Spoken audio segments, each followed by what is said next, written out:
We're at Secret Garden Party and I am joined by Catherine and Bob of Alpines. Hello. How are you guys and how's Very Secret good. Garden Party treating you? Yeah, it's been amazing. We got here yesterday and it's just been incredible. Yeah, it's my first time at Secret Garden and I'm just blown away by what an awesome vibe it is. It's wicked, awesome festival. Yeah, wicked. Really, really cool. So much fun. Did you guys get a chance to go and see some stuff, and if so, what did you see? We had a fun night last night. We saw a bit of Blondie. Then after that we watched some Brooks Brothers and Sub Focus, some more drum and bass things. Saw Tribes. Oh, we saw a bit of Walked Tribes past earlier in the that, day. that sounded was wicked. good. What else did we see? Yeah, just wandered around. It's a great festival for just wandering. Yeah. Yeah, a bit of left field. Lovely size for just wandering and catching random stuff. Yes. It's perfect. So many wonderful people rocking around in like weird costumes. I've seen guys talking to grass. I've seen like so much weird stuff. Apparently in one of the campsites a guy has a pigeon, a real life pigeon Avery tent. Yeah. Wow. Jack's camped quite near that. Yeah. He told us about that. That sounds nuts. A pigeon. Yeah, real life pigeon. Jack told me it was a parrot, but Oh, maybe it's a parrot. I was told a pigeon. So, I mean, what have you got in store for your set? I mean, I've seen you guys at Great Escape. It's very epic and big, and you always have these wonderful costumes and stuff.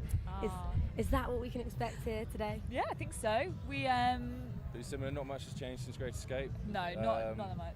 I think the main difference is going to be the setting. Like we're playing where the wild things are, and it's just like a beautiful stage. I think it's like my favourite of all the ones I've seen. It's just going to look really cool, hopefully. Yeah, sound-wise, like you said, big, epic. Hopefully, nice and loud. That's it, really. I think.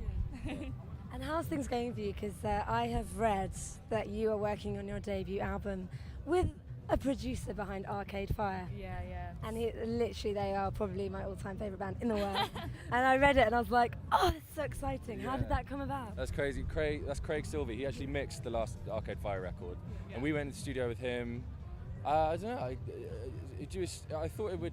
I think it was a good mix because I do all my production on the computer, whereas Craig is like a lot more old school and does a lot more recording. Like he uses reel-to-reel tape all the time, and just like mixing like my very modern techniques with his sort of more traditional ones. Like it's made a really good sort of blending of sounds, and it's cool.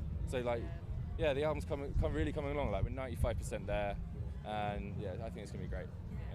Did he make you feel at ease when you were in the studio with him? Yeah, definitely. He's amazing. Like one of the nicest men in the world. And Craig. the most chilled out. He's incredibly chilled out. Immediately cool. felt at ease. Yeah, he was wonderful, and he kind of gives as much input as you want. He can almost tell like what you need from him. So when we know what we want, he just sits back and does it. Yeah. And when we need help, he gives us it. So he's just been great. Yeah. And where did you record it? Did you kind of go for one of these funky warehouse venues or like a castle or something random? Yeah, Craig's got a place he likes to work, and he doesn't really like going away from it. It's in Shoreditch, just off the high street, and which was cool, I guess. Like we come from West London, so we kind of decamped to East London for a month or so, and yeah, it was good to get a bit of that part of the city. Yeah. It's very cool.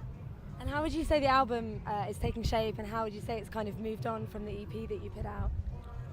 Whoa. It's more kind of like influences. I think the EP was, it's definitely a starting point. It's like an introduction to what we're about. But I think we've been more explorative with like beats and sort of like, styles. So the EP was quite relatively dark compared to like the album's got some lighter moments, and it's like a bit more euphoric, like. I'd say that's it. Yeah, it's a more natural sounding stuff, like rather than like just straight up beats, like our song Drive, and yeah, I think that's it. So. Would you say it's some of the best stuff you've done? Are you really confident about it? We write a lot of songs, so like we've had a lot of material to choose from to narrow down for the album, and like the quality control's been quite high. So yeah, I'm really happy with the songs that we've ended up using for it. I think, like I said, it's not quite there yet, but I think it's gonna be great. Yeah. When's it out, and does it have a name yet? Should be out in either January or February in the new year. Don't want to put a date on it yet because we're not sure. But like, title. We thought we had a title, but now the album's kind of moved away. We were going to call it Nocturnes, which is sort of like a piece of art like of the night. But now that our sound is sort of moving away from that, it's not as nocturnal as maybe the Night Drive EP. So that may change. I think. Yeah. A working title at the moment. Yeah. Tell me a bit about now being with the label, because you've been snapped up. Is it Polydor snapped you up? That's Yeah, right. yeah. And how's that been, and how was the journey of getting signed? You know, did you kind of treat it with a bit of risk, or were you just like, let's go?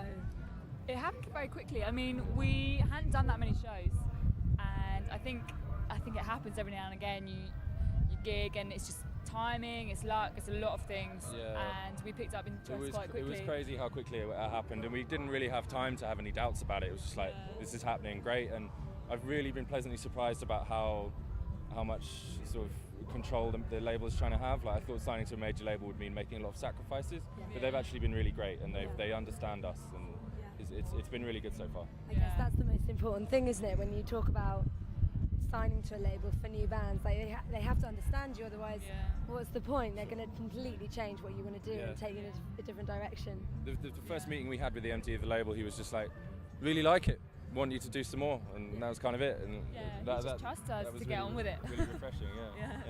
It's good. And tell me about plans. Are you going to be touring? Are you going to be doing loads more festivals next summer? What's your plan for the next kind of 6 months?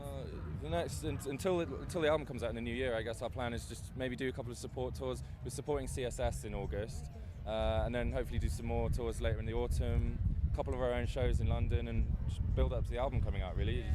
Nothing's set in stone yet. Like, just going to see how it unfolds, I think. Awesome. Well, good luck with everything. Thank you very much. Thanks.